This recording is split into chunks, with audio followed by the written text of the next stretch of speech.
That's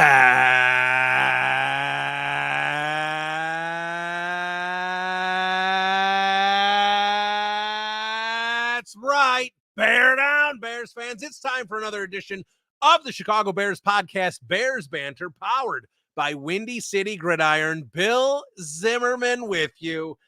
And ladies and gentlemen, the Chicago Bears fall to 1-2, and we've got a lot to talk about this Indianapolis Colts game, because there was a lot of mess to get through here. And after I babble about it for a little bit, we're going to talk to Patrick Mannelly. Yes, of course, the longtime Chicago Bears long snapper, now 670 the score. He is going to be by in just a little bit. And I think it's a good week to have Patrick on, because not only are we going to talk about this offense and the offensive line and the running game and all the problems we're seeing bubbling up here, but we're going to talk about the missed field goal. Why were we trying to kick a field goal out of Santos's range? Why was there confusion on a 2-point conversion? Why did they not go for the onside kick? Was that the right move at the end of the game?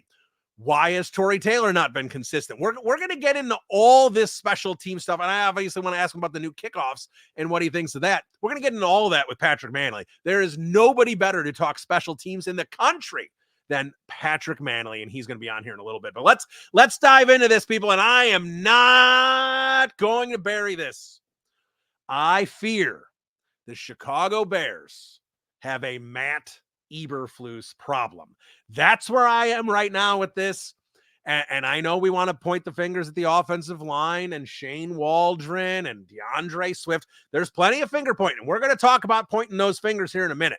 But this is where I'm going to talk about Matt Eberflus, because this is a large scale situation. This is a far reaching situation here with Matt Eberflus, because we knew the situation in January.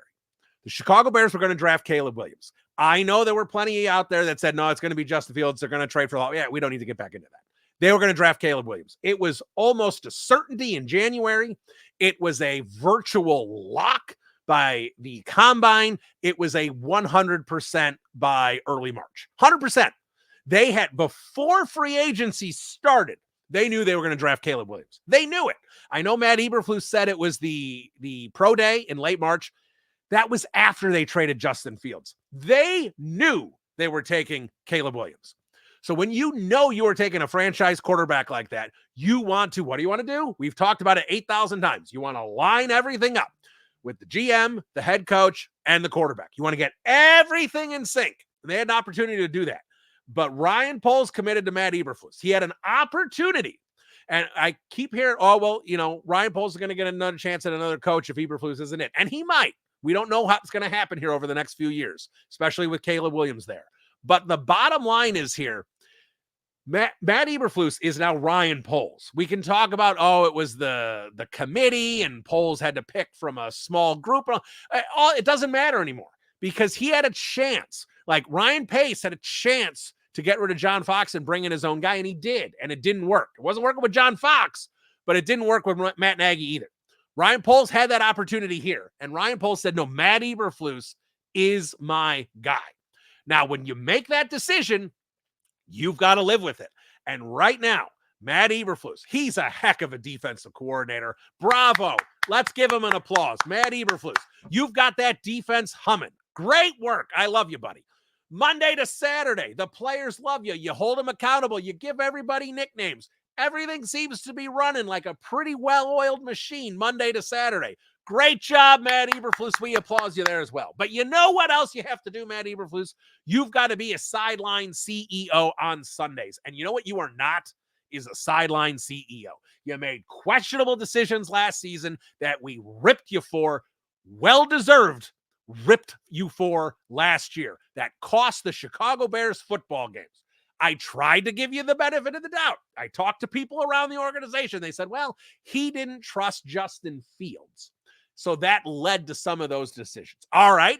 Well, now you're bringing in Caleb Williams. You got a rookie quarterback. I get that. But you clearly are trusting Caleb Williams. He's calling protections. He's changing plays. He's moving players around. He's changing looks. You gave him the keys, so you clearly trust him. So what's the problem here? Why are you still lost on the sidelines? Why do you call challenges on potential plays where receivers get almost 3 feet in bounds right in front of you, literally 3 yards in front of you? You do that against the Houston Texans. Then coming down the field with that touchdown drive where it goes to Odunze, the team doesn't know if they're going for 2. Why is there no communication on the sidelines? What is the problem? Is it Richard Hightower not asking? Why is Matt Eberflus not thinking about these things? What is going on? You can't have that. When I played high school football and we were on the sidelines, the coaches were telling you exactly what was coming up. Punt team, get ready. Punt return team, get ready. If they were faking it, there was communication on the sidelines. Every player on the sidelines, even the last player who didn't play it down, knew exactly what the team was doing on those moments in the game in high school football. So how does an NFL team not know that? Matt Eberflus, as the sideline CEO, is failing. He is making poor choices here, and I'm getting frustrated, and I am not seeing growth in the sideline CEO. I gave him the benefit of the doubt here, and we buried all the Matt Eberflus issues all off season under Caleb Williams' praise and a new haircut. And here we are after 3 weeks, and he is making poor decisions. He is burning timeouts when he doesn't need to. He is doing challenging plays that he shouldn't challenge that burns timeouts. And then you don't have those timeouts at the end of the game when you need to stop the clock against the Colts. And we talked about it last week. We said eventually that's going to bite him in the ass. And it took a week. It took 1 week to bite him in the ass. And I'm not saying the Bears would have won if they had all 3 timeouts, but they would have been in a better position to do it. Period. End of story. Matt Eberflus, his job is to put players in a position to succeed, and he is not doing that by his own decisions. So I have had about enough of Matt Eberflus on the sidelines on Sundays. And now we're sitting here when we pull back and look at the big picture. Now it's a damn mess because you had a chance to line everything up for this season. You chose not to do it. Now Matt Eberflus, he's going into the off season here where he needs an extension or needs to be fired. He's got 1+ year on, this is the plus, and 1 more year. You're not going to leave him as a lame duck coach going into the last year of his contract with Caleb Williams in his 2nd year. They're not going to do that. So now you have to sit here and go, do we fire the coach?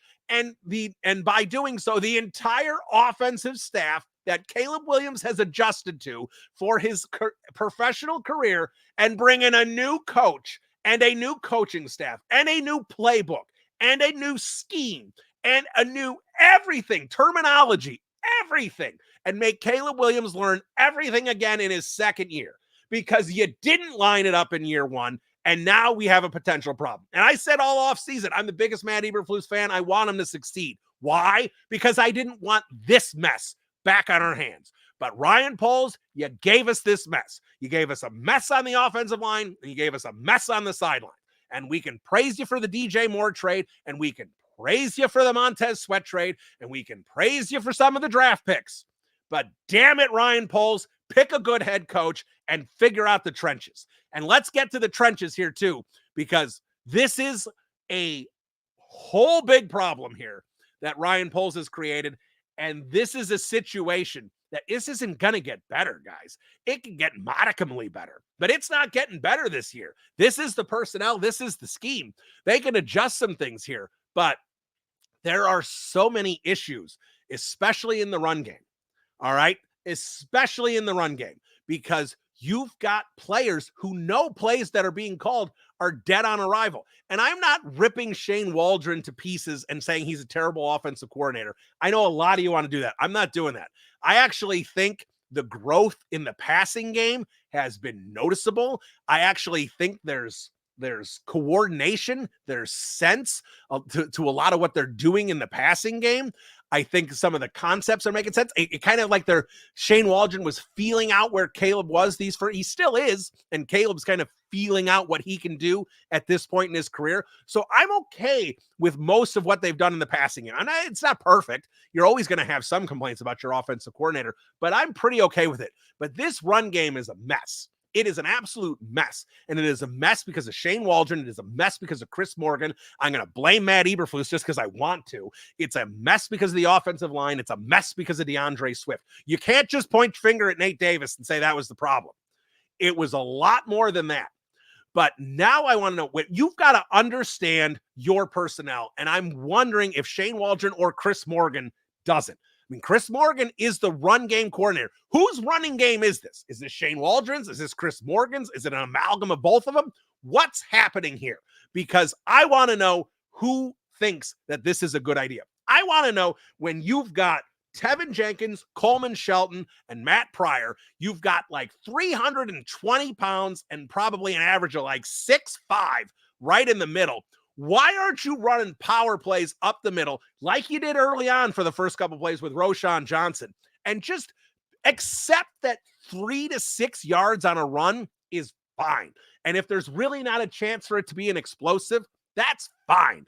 I understand you want misdirection. That's going to create running lanes for DeAndre Swift, and that he could potentially, turn what would look like a 3-yard run into a 25-yard run. And you want those explosive plays. I want an explosive offense. I've been yelling for it for years. But you know what I need? I need competency before we can have explosive.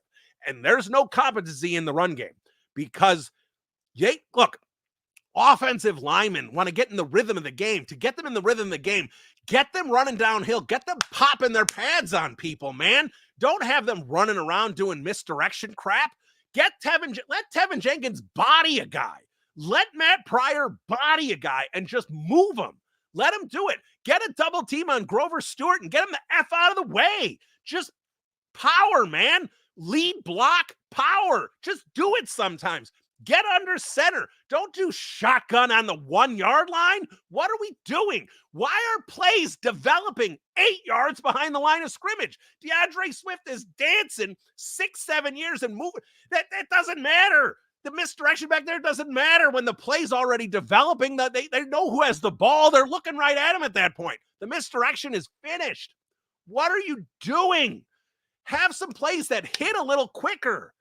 Like, let's talk about the speed option play on the goal line. Everyone's destroying it for good reason. I mean, even if that play is blocked perfectly, and I don't do a lot of X's and O's, as there are people I think that explain it better and have a better concept of everything better, but I think I have a pretty good idea on offensive line play as I did it for many years. That play, they had they were outnumbered to the side they ran the football on, all right? So already you've got an issue there. All right. They had the 2 guys out wide with the 2 receivers. Okay, fine. But then you had 3 guys bunched up over the guard and the tackle. Now, in theory, if those plays are both made, that's fine because then the quarterback sucks up the linebacker and then pitches, and then the running back should have it. But the problem is that the center was fully covered. So there was no way the center was going to be able to get to the weak side linebacker. So what you almost end up having is 2 unblocked players coming over in pursuit on that play. And that is if every offensive lineman makes his block. And the way that a Colts alignment was, those were difficult reach blocks. Those were difficult reach blocks anyway. That was not just like, hey, they lined up in gaps that's going to kind of help the Bears run this play. No, they had that alignment well done. So to me, I look at this.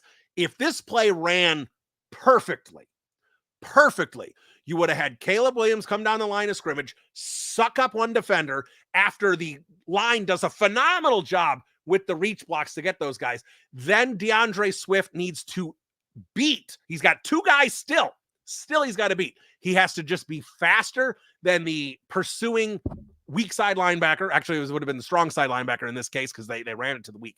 But the opposite side linebacker, you've got to outrun him, and then you still have one other defender you have to beat to the goal line. That's if it's blocked perfectly. And it wasn't, because those blocks are difficult. Now, did Shane Waldron expect basically every offensive lineman to be on the ground and basically the entire defense to be in the secondary? No. But you put players in a position to succeed. You didn't do that on that play for literally anyone. Not one player on the Bears offense was put in position to succeed on that play because it was a poor design and it was a poor decision. options are hard enough to run at the NFL. It's why we almost never see it, because those edges can freaking move, man. And you've got to, and they can blow up a play really easily. You don't have Justin Fields. I mean, Caleb Williams is an athlete. He can move. He can get some yards. But to run an option, that's not Justin Fields. It's Caleb Williams. Let's keep that in mind. Know your personnel. And the decisions here constantly, I just don't understand the running game. I can't understand. I've been patient. I just don't know what they're doing. And I don't see how this is going to get any better. Now, the running backs not named DeAndre Swift are running the football much better than Swift. Swift is basically running in the line of scrimmage and falling down. At least the other guys are getting, I think it's about 3.5 yards a carry. Still woeful. I'm not sitting here trying to pretend that 3.5 yards a carry is acceptable. But if the Bears' run game was averaging 3.5 yards a carry right now, no one would be too concerned about it. But it's not, because DeAndre Swift, he's not fitting right now into what they're trying to do. And I don't know how to make all these square pegs fit in the round holes right now. Chris Morgan, Matt Eberflus, and Shane Waldron, I said it after week 2, they got to sit down and figure this out. I'm going to say it again. They got to sit down and figure this out. You can't continue to have this kind of running game, and you can't have Caleb Williams throw the ball 55 times a game and expect to not get him killed or expect to win football games. You can't become this one-dimensional with a rookie quarterback. This isn't that difficult. But this situation is just, I don't know. I'm at a loss for words. I mean, I've been talking for 16 minutes. I guess I'm not at a loss for words, but I'm at a loss for solutions. That's where I am right now. And the last thing I want to say about this offensive line specifically is the fumble to Caleb Williams and the crap that Cole Kmet's getting. And I've criticized Cole Kmet when he needs to be criticized, and he's had a couple rough blocks already on this season. I do not blame him for letting Latu get past him there. Now, the whole situation. Now, I hear a lot of people saying, you can't, that's on Shane Waldron putting a tight end against Latu. No, that was full protection, right? That was max protection on that play. So you got a couple tight ends out there. So the edge is going to come out to the tight ends. That's okay. But you had 2 of them out there. Kmet and Lewis were out there. So what Kmet needs to do is make sure he doesn't get beat to the outside, because as long as he can keep Latu there, he should get help from Lewis, unless the blitzer comes and then Latu does need to go outside, but then you could just run him outside and just take him out of the play. But Lewis, for some reason, if Latu comes inside, then they're going to double him and it's going to be fine. Kmet needs to make sure he doesn't get beat to the outside, but Lewis literally shoves Latu out of the way and gives him a boost around Kmet. I love the Mercedes Lewis signing last year. I thought it was smart. They brought him back this year, but it looks like Father Time may have finally caught up to him. He does not look good this season. That is a play right there. I do not blame Waldron on that one. I blame Mercedes Lewis. He's got to be better in those situations, and he just exposed Cole Kmet on just basically making a poor play as a lineman, and that's what he was there. He was basically an extra tackle, and he assisted the defense in making that play. So here we are with the Bears at 1-2. Now, it is kind of funny. I went back and looked at the predictions I made way back when the schedule came out in May. I actually had the Bears starting off the season 1-3. And I had them at 1-2 at this point. I had them beating the Titans and then losing 3 straight to the Texans, Colts, and Rams before they got healthy against the Panthers and really started humming along after that. So I'm not shocked by this start. I'm just shocked by some of the things that have happened in this start. Because if you told me in week 3 that Caleb Williams would throw 2 touchdown passes, have a yards per attempt at 7, and throw for well over 300 yards, I'd be sitting there going, well, they're winning that football game, even with the turnovers. But the bottom line is here, when Anthony Richardson is gifting you that type of game, and the Colts defense has struggled as much as it has, it is just inexplicable and unexcusable that they lose that game the way they did. It has to get better. It has to. And it is inexcusable right now that Matt Eberflus, Shane Waldron, and Chris Morgan, it's all 3 of them. It's all 3 of them Chris Morgan, you got promoted. Run game coordinator. Well, then coordinate it. Figure it out. Get the line to their strengths. Get them in the flow of the game. Body some people. Double team some people. Get them moving some people off the line of scrimmage before you decide to do misdirections and have everyone moving everywhere and not getting any kind of push on the line of scrimmage. I'd go on and on here. I'm a little frustrated. And I'm going to see if Patrick Mannelly has the ability to reel me back in, because he's an intelligent guy. He's a smart football guy. And hopefully he has more hope than I do about this right now. And again, I don't think it's hopeless. I am excited. I didn't even talk about Caleb Williams here, and I'm thrilled with what I saw from Caleb Williams. Thrilled. I know, those are rookie mistakes. He is getting the ball out. His time to throw is excellent. He is making decisive plays. His deep ball was better. He hit some plays, made a couple of great throws to Odunze, a couple of great throws to Komet. He's got command of the offense. He's doing a lot of good things. I've never seen a quarterback do this. Looks better than Jay Cutler to me. And I'm serious. I am thrilled with what I've seen out of him right now. This is the best quarterback I have seen in my memory for the Chicago Bears. I am saying that right now because I haven't seen a guy with this kind of control of the offense and that has the locker room this much. Cutler didn't have the locker room like this. This is outstanding what we're seeing here. Yes, there's mistakes. There's going to be more mistakes. That's what rookie quarterback development is. I think it's outstanding what's going on there. So there is a silver lining in this game, and the silver lining is the development of Caleb Williams. The exponential growth he has shown from week 1 to week 2 to week 3 is phenomenal. So I love what I'm seeing there. I love what I'm seeing out of the defense. They can get a couple things figured out. This team can go places and go places this season, but it's not like it's this close with those mistakes. Those issues they have are so bad. They've got to haul them up from the well, man.